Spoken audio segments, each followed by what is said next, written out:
Bonjour mes chers bien-aimés, bonjour à tous. Je suis la sœur Judith et je vous salue par le nom de notre Seigneur Jésus-Christ, car il vous aime et qu'il vous bénisse. Je suis très heureuse de vous savoir nombreux sur cette deuxième étude biblique concernant l'eau sauveur promis. Alors je vais faire une petite prière. Père éternel, nous te remercions par le canal de ton Fils unique qui nous a sauvés, qui a donné sa vie en sorte que toute personne qui connaisse son nom et qui le prenne dans leur vie comme Seigneur et Sauveur reçoive la vie éternelle. Seigneur, je te remercie que le Saint-Esprit lui-même confirmera ta parole, Papa. Au nom de Jésus, ainsi j'ai prié. Amen. Mes chers bien-aimés, Jésus-Christ est le Sauveur. Quand le Seigneur Jésus-Christ a eu 30 ans, il a commencé à enseigner et à prêcher. Mais c'est triste à dire que quand le Seigneur Jésus-Christ est venu vers les siens, le peuple juif, la Bible nous dit que la plupart d'entre eux n'ont pas cru en lui. Ils ne l'ont pas reçu comme leur sauveur. La Bible dit, il est venu vers les siens et les siens ne l'ont point reçu. C'est écrit dans Jean chapitre 1 verset 11. Jésus est-il vraiment le Christ, le sauveur promis? Oui, il est. Comment le savons-nous? Nous le savons parce que la Bible le dit. La Bible déclare pleinement que Jésus est le Christ. Dans le chapitre 4 de Jean, nous avons le reçu de Jésus parlant avec la femme au puits de Jacob. La femme pensait que Jésus était un prophète. Elle lui a dit, je sais que le Messie doit venir, celui qu'on appelle Christ. Quand il sera venu, il nous annoncera toutes choses. Jésus lui a dit, je suis moi qui te parle. Plus tard, quand Jésus a demandé à ses disciples, que dites-vous que je suis? Simon-Pierre a répondu, tu es le Christ, le Fils de Dieu vivant. Jésus était très content de la réponse de Pierre et il lui a dit, tu es heureux, Simon, fils de Jonas, car ce ne sont pas la chair et le sang qui t'ont révélé cela, mais c'est mon Père qui est dans les cieux. Ce passage, vous le trouverez dans Matthieu 16, verset 17.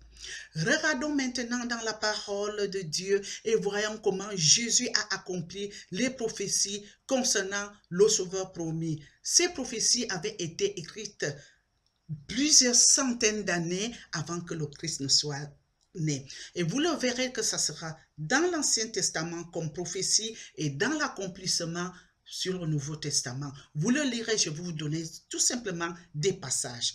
Voilà, né à Bethléem, prophétie, Michée 5, verset 11, accomplissement, Matthieu 2, verset 1. Né d'une vierge, prophétie, Ésaïe, chapitre 7, verset 14, accomplissement, Matthieu 1, verset 18.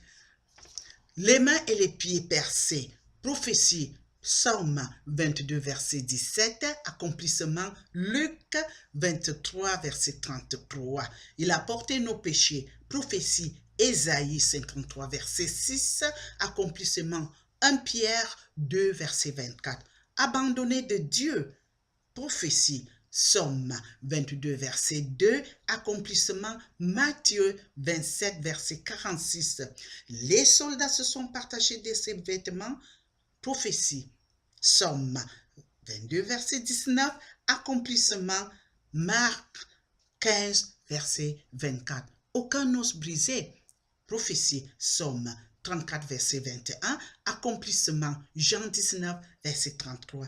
Rejeté par les Juifs, prophétie, Ésaïe 53, verset 3, accomplissement, Jean 1, verset 11. Trahi par un ami, prophétie, Psaume 41, verset 10, accomplissement, Marc, chapitre 14, verset 10. Vendu pour 30 pièces d'argent, prophétie, Zacharie 11, verset 12, accomplissement, Matthieu 26, 14 à 15. Crucifié avec les pécheurs, prophétie, Ésaïe 53, verset 12, accomplissement, Matthieu 27, verset 38.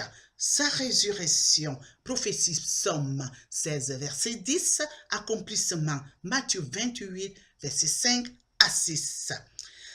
Qu'est-ce que ces passages nous apprennent, mes chers bien-aimés? Ils nous apprennent que Jésus est le Christ, le Sauveur promis. Dans l'évangile de Jean, il est tout à fait clair que Jésus est le Christ. Jean a écrit, Jésus a encore en présence de ses disciples beaucoup d'autres miracles qui ne sont pas écrits dans ce livre. Mais ces choses ont été écrites afin que vous croyez que Jésus est le Christ, le Fils de Dieu, et qu'en croyant, vous ayez la vie en son nom. C'est écrit dans Jean 20, verset 30 à 31. Que signifie son nom, mes chers bien-aimés? Le nom qui est le plus utilisé pour Jésus dans la Bible est le Seigneur Jésus-Christ. Qu'est-ce que ce nom signifie, mes chers bien-aimés? Seigneur, c'est son nom royal qui représente son autorité sur toutes choses. Il est Dieu, il a tout pouvoir dans le ciel et sur la terre. Jésus, c'est son nom personnel, son nom humain. Il signifie sauveur. Jésus est le sauveur, celui qui est mort pour nos péchés et qui est ressuscité des morts. Il est un sauveur vivant. Christ, c'est son nom officiel, mes chers bien-aimés, qui signifie loin. Nous avons déjà vu que Jésus est le Christ, le Sauveur promis. Nous devons croire au Seigneur Jésus-Christ. La Bible dit, crois au Seigneur Jésus-Christ et tu seras sauvé. C'est écrit dans le livre des Actes, chapitre 16, verset 31. Ma question est la suivante. Crois-tu au Seigneur Jésus-Christ?